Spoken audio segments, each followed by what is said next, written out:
शिलाद ऋषि एक आश्रम में रहते थे। उनका पुत्र भी उन्हीं के आश्रम में ज्ञान प्राप्त करता था।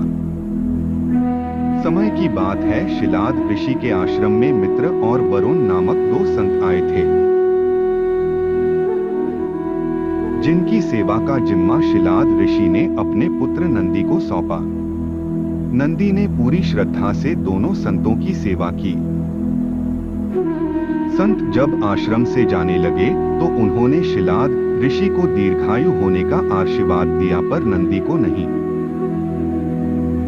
इस बात से शिलाद ऋषि परेशान हो गए।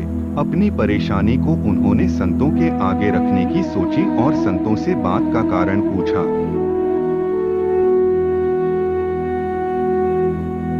तब संत पहले तो सोच में पड़ गए, पर थोड़ी देर बाद उन्होंने कहा, नंदी अल्पायु है।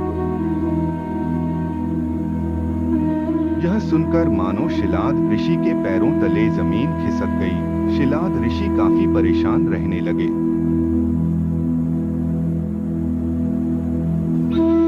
एक दिन पिता की चिंता को देखते हुए नंदी ने उनसे पूछा, क्या बात है, आप इतना परेशान क्यों हैं पिताजी?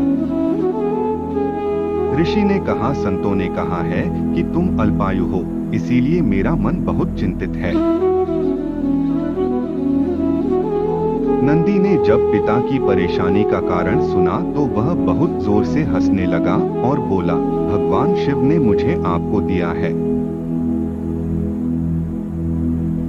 ऐसे में मेरी रक्षा करना भी उनकी ही जिम्मेदारी है, इसलिए आप परेशान न हो।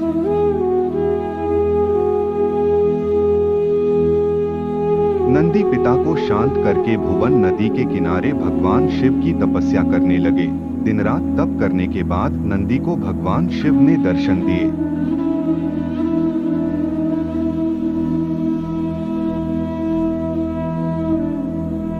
शिवजी ने कहा, क्या इच्छा है तुम्हारी वत्स?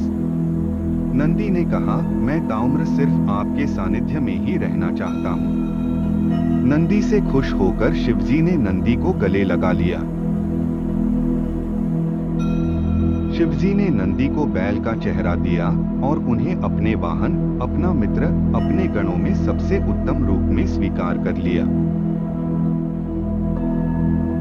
इसके बाद ही शिवजी के मंदिर में नंदी के बैल रूप को स्थापित किया जाने लगा।